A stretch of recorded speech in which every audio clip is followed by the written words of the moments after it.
Hi, this is Corey Johnston, and today's lesson is going to take place in the 24th and final chapter of the book of Joshua. The common division of this 24-chapter book is the first 12 chapters speak of the conquest, the final 12 speaks of the division of land, but that is only true for the first 10 of the final 12 chapters. In the final two chapters, we actually read his parting, his farewell address of sorts. The ones in the 23rd chapter are to the leaders of Israel. 24th is to the masses, Israel themselves. Joshua was a great leader. He led the Exodus generation that had spent a lifetime wandering in the wilderness, and he and Caleb alone were granted the privilege of entering to the land. And so he led it. He was Moses' designated successor, and he was a heroic, valiant man of war.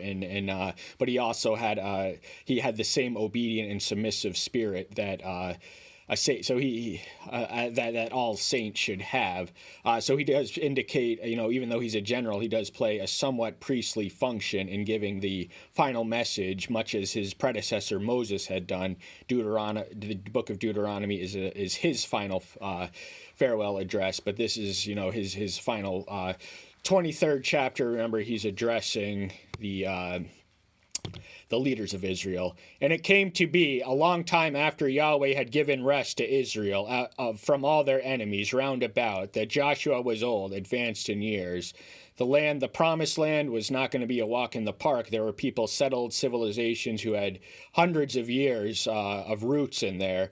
And so Israel was surrounded by enemies, but at this rare moment in time, they were at peace. They had rest from their enemies. They had vanquished every foe that they had to vanquish. They had conquered the country of Israel from Dan to Beersheba, the northern and southern extremities of that land. And there was rest. And Joshua, this is a life well spent. He entered into the promised land when he was 85 years old. I believe he died when he was 110, according to the second chapter of Judges. So he was born a slave in Egypt, and he is now the conqueror of this new land. And this is his final word. And Joshua called for all Israel, and for their elders, and for their heads, and for their judges, and for their officers, and said to them, I am old, advanced in years. Joshua would have been a revered figure. He was the figure of authority. He wasn't a king, but he played the kingly role. He was the leader, the uncontested leader. So he summons all his subordinates, all his inferiors, to tell them that I don't have much time left. I'm advanced in years. This is going to be, pay attention to these words. And you have seen all that Yahweh your Elohim has done to all these nations because of you. For Yahweh your Elohim is he who was fighting for you. Throughout the book of Joshua, the human protagonist gives credit where credit is due. He accredits the strength. He gives the credit to the victory for the strength that was working in him. Joshua was, a strong man, but it was ultimately Elohim working in Joshua and more broadly Israel that enabled them to conquer, instantly eliminate all these foes. And so that's what he did to these nations. They walked into the land of milk and honey without any deadly opposition. They took it. It was for the pickings. And they had to fight many battles to wrestle this land that had already indigenous peoples. But verse 6, and you shall be very strong to guard all that is written in the book of the law of Moses, so as not to turn aside from it, right or left.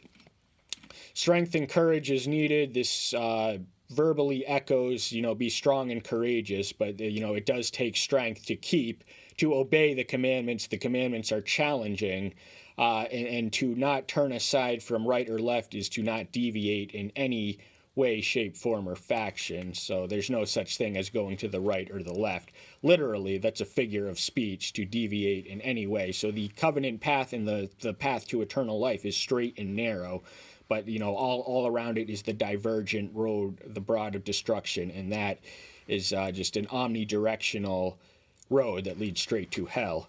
So as not to go in among these nations, these who remain among you, and make no mention of the names of their mighty ones, nor swear by, nor serve them, nor bow down to them. So idolatry and monotheism, monotheism is the first commandment, anti-idolatry is the second commandment. He alone was divine and had all the attributes and potentials to create the world and redeem Israel for the purpose which they were now fulfilling. So in Egypt and all the adjacent civilizations, polytheism and idolatry would have been the practice. This was this was what Jewish exceptionalism was all about, was their claim to monotheisms. All the other civilizations subscribed to a divided jurisdiction of the universe between these rival claimant deities, the only figment. They had no metaphysical substance save the figment of their imaginations. These were not real. Israel's was real, and as such, he was to be respected reverently and treated with due deference. To bow down to an idol or to depict his likeness in an idol, because he is an invisible, intangible, incorporeal being, to reduce his essence to anything physical is a tantamount to blasphemy. And blasphemy also to make mention. Now, the name would have been powerful, and one of the ways that the name, that the worship would have spread by just allowing the casual slip of the tongue and through the telephone that eventually rates. But don't swear by them, don't serve them, don't even speak their names. This is consistent with what we read of in Exodus 23:13. But cling to Yahweh your Elohim, as you have done this day. That word cling appears in Adam. Adam clung unto Eve, and so too are we to Yahweh our Elohim. The marriage is depicted in covenantal terms. He is the Father, our Heavenly Father is our husband, and we, Israel, first Israel, and now the church, we are a covenantal people too, are the bride and the wife. So we have to cling to him with the same adoration and affection as we would our own wives. Undivided loyalty, and to go to seek after, to bow down to, and to speak the names of these deities was tantamount to spiritual idolatry. Idolatry is spiritual adultery, because we are to have the exclusive commitment. So to whore around with these other gods, in a manner of speaking, is spiritual adultery. Verse 11, and you shall diligently keep yourselves to love Yahweh your Elohim. Diligence demands discipline, effort, patience, strength, endurance, all the things. The task of keeping the commandments in their terms of the end would have demanded diligence, but love makes it all easier. So when you have the love in your heart, you're not going to hurt or harm your neighbor. Hence the final 6 commandments of the Decalogue are unnecessary to one who walks in the Spirit. Because of the Spirit, there is no resistance to the Spirit in the law. The Spirit and the law are harmonious. So, but the Jews had the law, and that was his way of relating to them. Now we understand the connection slightly differently. Verse 13, and see this day I'm going the way of all the earth, and you know in your hearts and in your souls that not one word has failed of all the good words which Yahweh your Elohim spoke concerning you. All of it has come to you, and not one word of them has failed. Israel was a chosen people about to inhabit a promised land, a land that had been promised to their earliest biological progenitor, Abraham, whose roots are reviewed in the chapter we're going to cover today. But then the location of which was where he had been promised, Shechem. We'll get there soon. But he's just reminding them that they had witnessed miracle after miracle in rapid succession, and the next recorded miracle would not take place till some 250 years after, in Gideon, in the 6th chapter of the book of Judges. But the important thing is his word is as good as gold. None of it will fail. It is inviolate. It is immutable.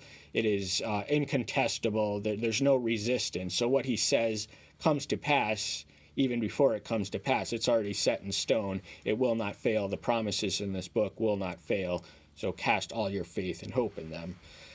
Verse 16, when you transgress the covenant of Yahweh your Elohim, which he commanded you, and you shall go and serve other mighty ones, and bow down to them, and the displeasure of Yahweh shall burn against you, and you shall perish quickly from the good land which he had given you. These are the negative curses and consequences of disobedience. We heard the positive one. If they clung to the promise and stuck to it with fastidious adherence, then all would be well in the 15th verse. But then we read the negative end of the promise. So much of their future prosperity, the continual to have rest at their enemies. Now, during the period of Judges, which was not far away, they would experience cycles of foreign oppressors, and it's because they had deviated from the law, which this general embodied and exemplified and espoused. 24th chapter, first verse, listen itself. And Joshua gathered all the tribes of Israel to Shechem, and called the elders of Israel, and for their heads, and for their judges, and for their officers, and they presented themselves before Yahweh. The location, Shechem, in Genesis 12:6-8. This is where Abraham was when he was promised that he would inhabit this land would one day be his descendants' nation. He was in Shechem, and that is also the location where Jacob built an altar to Yahweh in Genesis 33:20. So the selection of the location was not by convenience, but sacrosanctity. This was a solemn occasion. So the location was chosen with deliberate significance, and anyone was there, and just everyone who could be there. Now, he couldn't have addressed an entire nation because this was a pre-microphone existence, so he only had the sound of his own voice, but enough people were there to collectively represent the nation. And Joshua said to all the people, "Thus said Yahweh Elohim of Israel, long ago your father dwelt beyond the river, Terah, the father of Abraham, and the father of Nahor, and they served other mighty ones." Now he is restipulating the covenant, that is his purpose and function, while at Shechem. So much as Moses had done in the later chapters of Deuteronomy, Joshua is doing now. And the presentation of a covenant was customarily introduced by a review of the history. So the covenant was originally a geopolitical document, but it takes on theological significance in the covenant. Covenants were the terms of agreement between two parties initiated by the stronger, and because he is omnipotent, he's just reminding them of where it all began long ago, at least 500 close to 800 years ago is how long ago. There wasn't even a Jewish people, so they are still young in their existence. Abraham was a denizen of Ur, and his father, Terah, fathered 3 children that are listed in Genesis 11, one of which is Nahor, which was also incidentally the name of his father. So that was a family name. The other one who is not mentioned here is Haran, and he was the father of a nation, two nations actually, because Lot, through the incestuous liaison with his conspiring daughters, sired the nations of Moab and Ammon, respectively. But they came from, when the flood came, Noah was the only one who walked on the earth who had a relationship with God, him and his family. But by the time 10 generations later, that is the amount of distance between Adam and Noah, so 10 generations between Adam, Noah, and Abraham. Abraham was a polytheistic worshiper, but God saw something in him. He saw a spark of faith that could inherit the promise and worship him and serve him, and found a nation from whom the Redeemer would be born. He saw something special in him, even when the entire world, with the exception of Melchizedek and maybe a few other people, were estranged. So Abraham was a pagan. He was an idolater before he became a Jew. And he's just reminding them of their roots. "So I took your father Abraham from beyond the river and caused him to go through all the land of Canaan, and multiplied his offspring and gave him Isaac." The river would have been the Euphrates. This would have been the western extremity of the Tigris-Euphrates, the cradle of civilization, which formed between 2 rivers, the Tigris and the Euphrates. The Euphrates would have been the westernmost one to the land they now were in and would settle, and that land was originally inhabited by the descendants of Ham, who was the son of Noah, who had not reported his drunkenness, or just did not offer his father covering for his drunken nakedness, and because of that the pronouncement was cursed and it was set in advance. But Abraham, he was just an individual even when these people were a nation. But he multiplied his offspring. That name means father of nation, exalted father. And then Abraham, the name that he was given, Abram was what he was born. Abraham means father of nations. So the Jewish people were not the only descendants of his loins. In fact, the Arab and Muslim people, and also the Midianites. But Isaac was the special one of promise. He fathered Ishmael through his Egyptian, his wife's Egyptian concubine.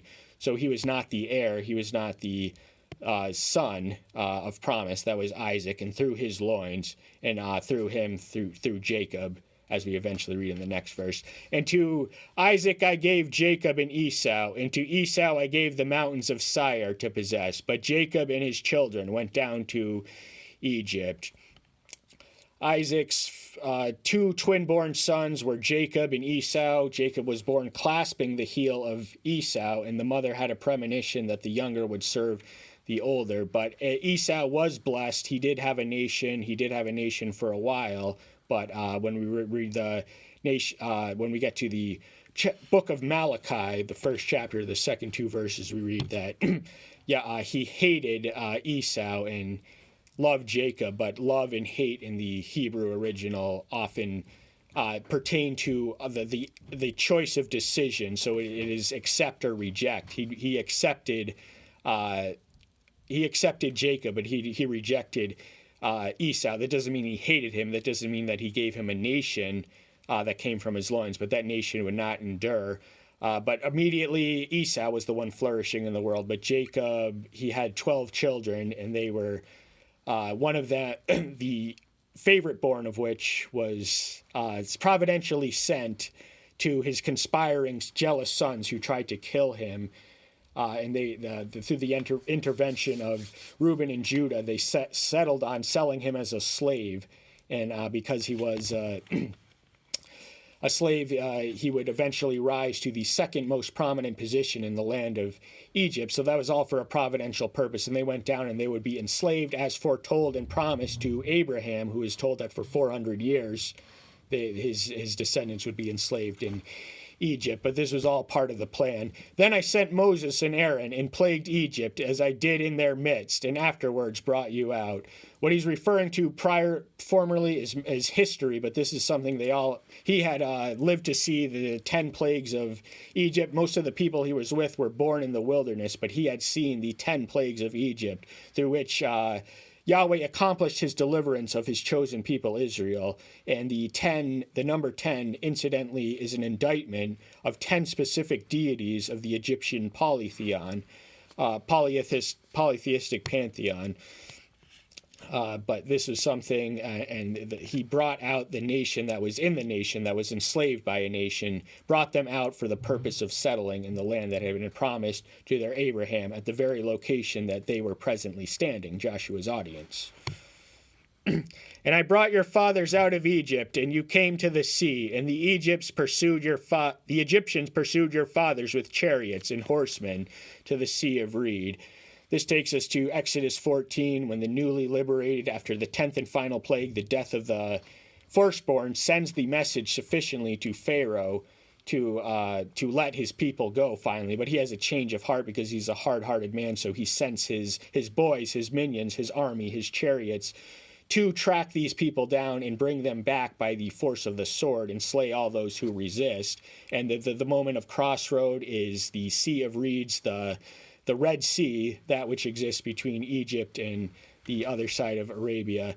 And through the grace and power of Yahweh, Moses with his staff parted the waves to give them a passable landwalk, a place to pass through as if it were land, because the water was removed, and then it reverted back to its water state by the time that the Pharaoh's chariots caught up with them. They were in the water and they were drowned and swallowed whole and instantly wiped out.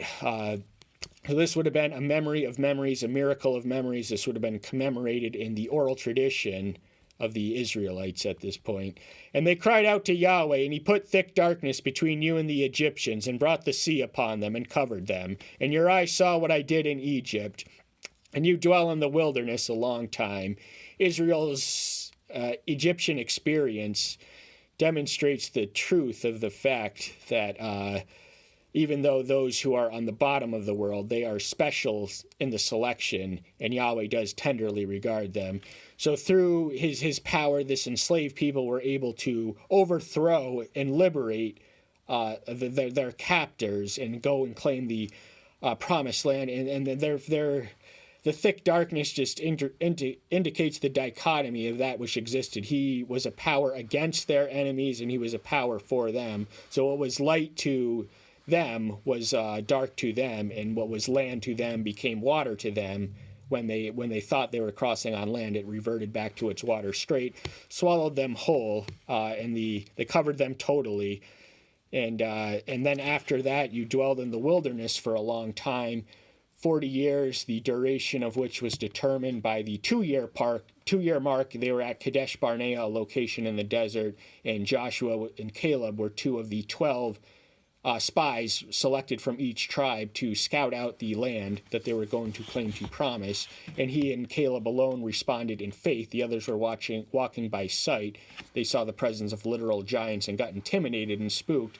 But because that scouting expedition lasted 38 days, a year for each day was added on. So they had their ancestors, those who were in the land now, were born in the wilderness.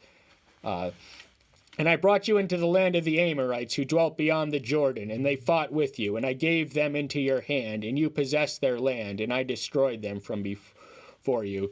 This would have taken place in the Exodus when Moses was the leader of Israel, and Moses was not a military figure. The main thing he did was at one time he held his hands high in the air so that the battle would go in their favor, but he did not lead the troops into any battle. Nevertheless, the movement of a nation on the move with a full fighting force was sufficient to send shockwaves of intimidation throughout the region. So they encountered many nations in their wilderness wanderings. This was more than one. This was a difficult time, but through his strength and through his power, they overcame them all. And Balak, son of Ziphor, king of Moab, rose up and fought against Israel, and sent and called for Balaam, son of Beor, to curse you.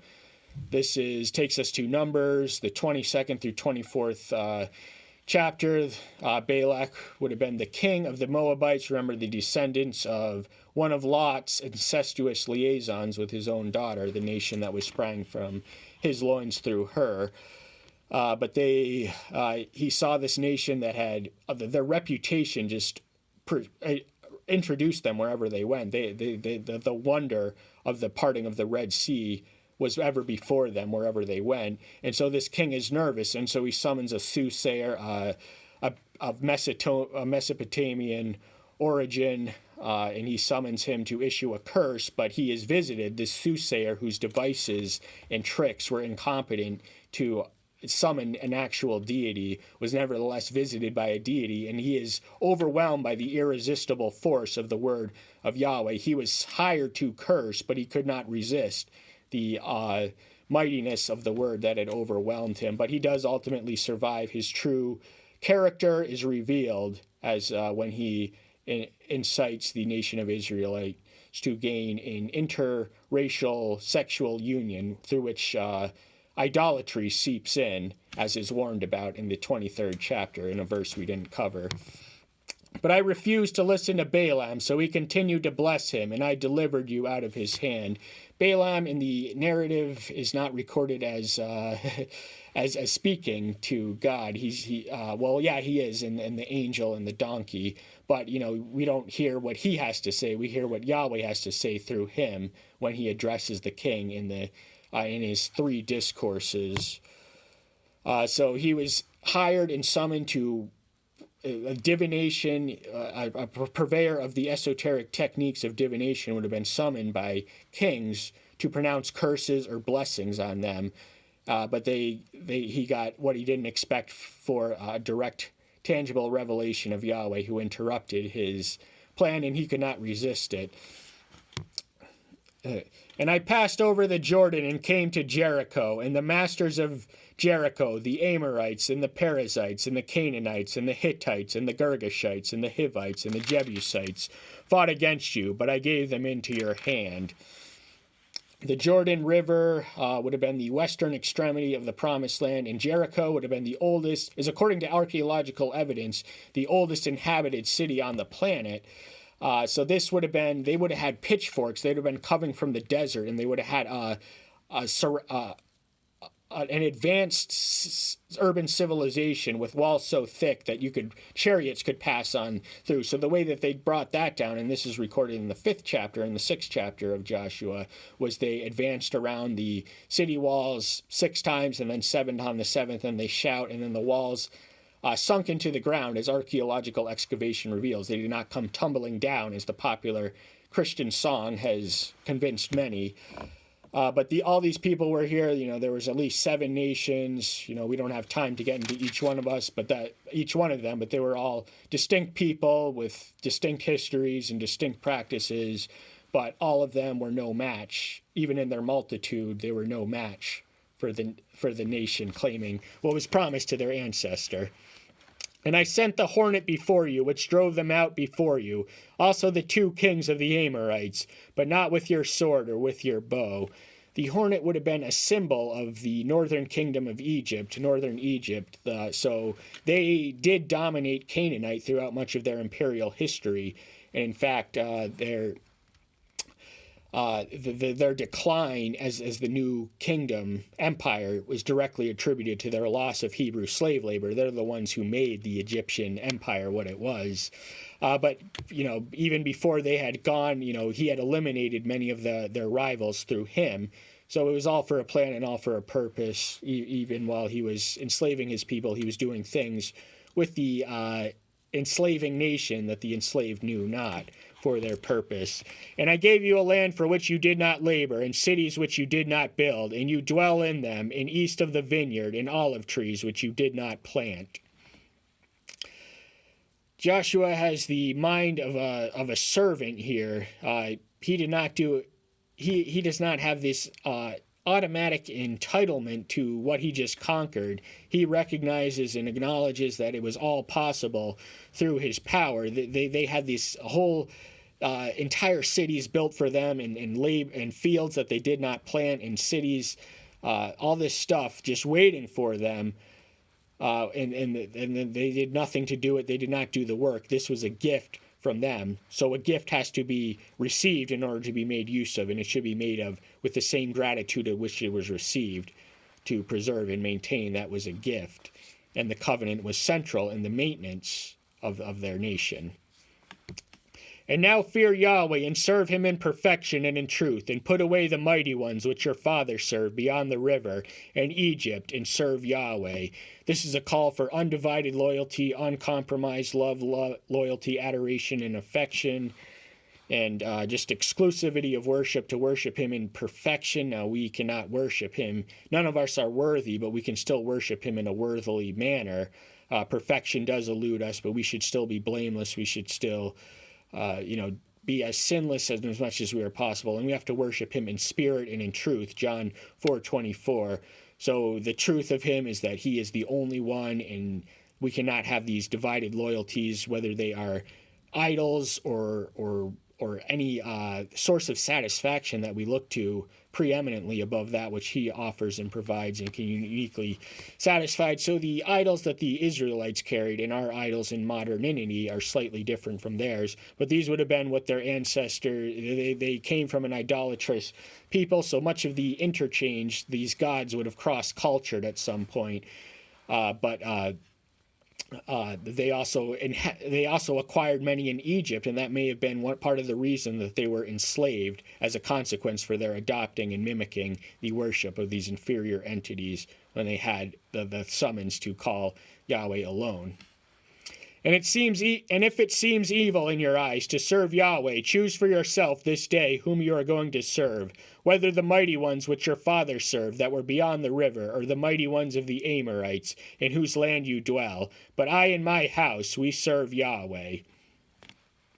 This is a call. This is frequently recited in sermons because it's just so much substance and so much depth and so much meaning right here. This is just a call for uncompromised devotion and just exclusivity of worship. We have to serve him. Now, no man can serve 2 masters, for he will hate the one and despise the other and love the one. So we have to get our priorities in straight. Who do we look for our satisfaction, our chief source of satisfaction? Do we look for it in the world? Do we look for it in pleasure? Do we look for it in money? Do we look for it in sex? Do we look for it in drugs? Do we look for it anywhere outside of God? These are the idols of our times.